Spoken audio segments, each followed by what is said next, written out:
As I have read history, I don't see any country that's ever gotten itself into America's situation and come out on top. It always leads, even if they come out on top, it's in a greatly weakened position.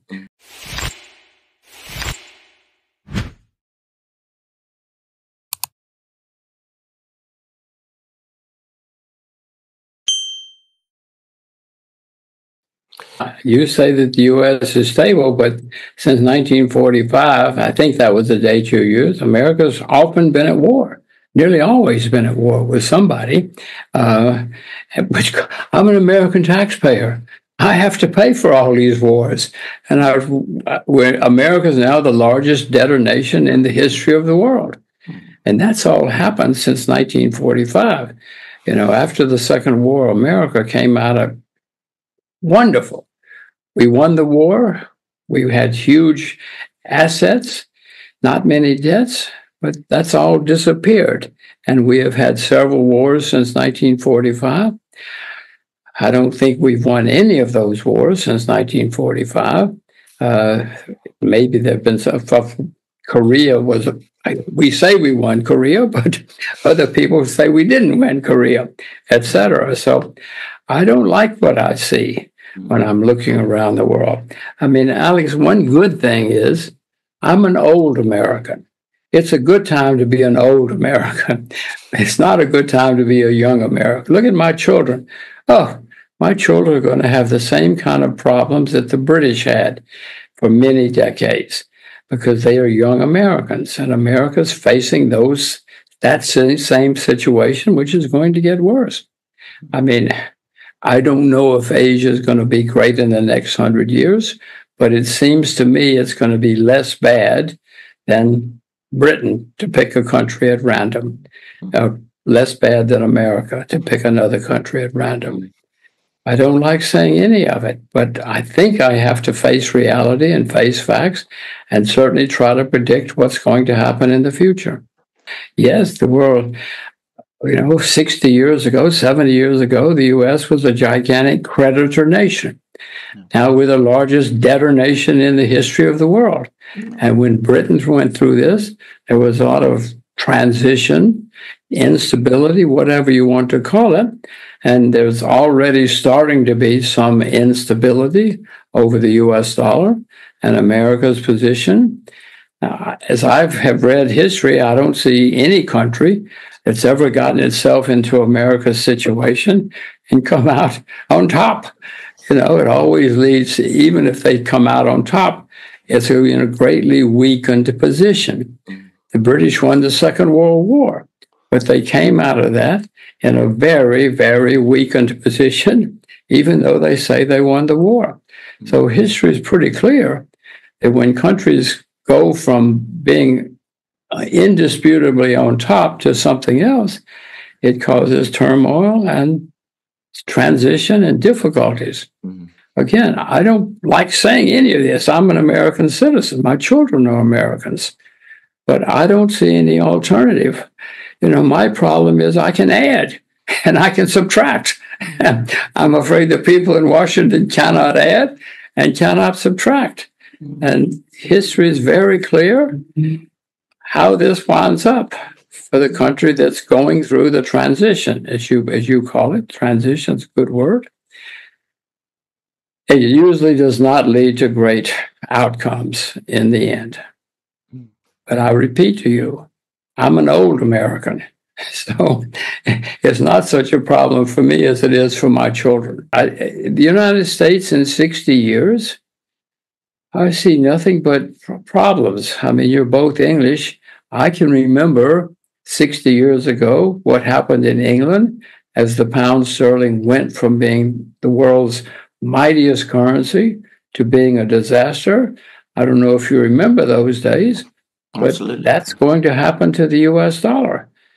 I don't like saying that. I'm an American and I have American children, but I have to face facts. And I hope that I can prepare my children for their lifetime. And I don't see it as being France or Italy or most European countries. I see a lot of similarities now. If you read European history before the Second World War, there are a lot of similarities. Now, I'm not saying it's the same. I'm just saying there are similarities that worry me because the world often is at war with somebody. And I don't like what I see in Europe, especially compared to the First War or the Second World War. But I have to face facts. You know, I have to put my money somewhere every day. I have to have it somewhere. And I certainly don't like what I see in Europe. Not today. I'm not saying that, oh my gosh, the Germans are going to invade France next week or anything like that. But I look back and see similarities. And I don't like the similarities.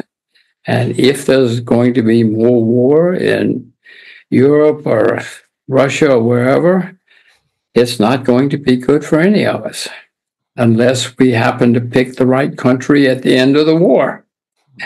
And most of us are not that smart, including me. But what you left out is that it's bureaucrats in Washington who make these decisions in the end. And I don't have too much confidence in bureaucrats anywhere.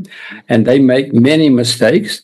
And if the U.S. bureaucrat decides next week that he doesn't like your tie, they're going to put sanctions on you, whether you deserve them or not.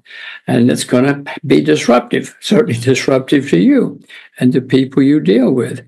And that's a lot of the problem now, as I see it anyway, that Washington, especially Washington, has imposed sanctions on many, many countries in the last few years, and they continue to do that. I don't know of many cases in history where sanctions have been successful, except for the politicians who get their picture on the television or something. But most sanctions have not been a big success, except for a few politicians. So I would certainly prefer a world with more open markets, more open societies, more open countries. But unfortunately, that has not been the case in recent years. And I'm afraid, like in other periods in history, it's going to get worse and not better. It's always happened, Alex. All of a sudden, there's a war over here, which most of us don't pay attention to. We ignore. But then a few years later, that turns into another war. And the next thing you know, there are huge disruptions everywhere, whether it's sanctions or tariffs or whatever. So I repeat that I see some similarities to now and the period before the First World War and the Second World War. Mm-hmm. One possible difference is those wars were mainly in Europe. I don't see Europe going to war with each other anytime soon, although Ukraine is at war with a lot of its neighbors, and that's a European country, sort of. That's what's happening in Europe, that for like many times in history, people think things are great. And if there's a problem, don't worry. If we have a war, don't worry. The war will be over by Christmas. Can I tell you how many times in history the people have said the war will be over by Christmas? And they always get optimistic. There are many problems developing in Europe. You know, most of the nations in Europe now have huge debts, which was Germany, the idea that Germany would have huge debts was inconceivable when I went into the investment world. It's just something could not happen. But now even the Germans have a lot of debts and potential problems. So, I mean, as I look around Europe, I would love to find a safe haven. I don't know if there is one now. If you tell me a safe haven, then we will have to discuss their neighbors, because the neighbors are not a safe haven, and the neighbors can spill over and cause problems. I love Europe, but I have to be realistic. When I was young, Europe was a paragon. I mean, Germany, Switzerland, all these countries didn't have big debt. They didn't believe in money printing. The Swiss franc was as sound as it could be.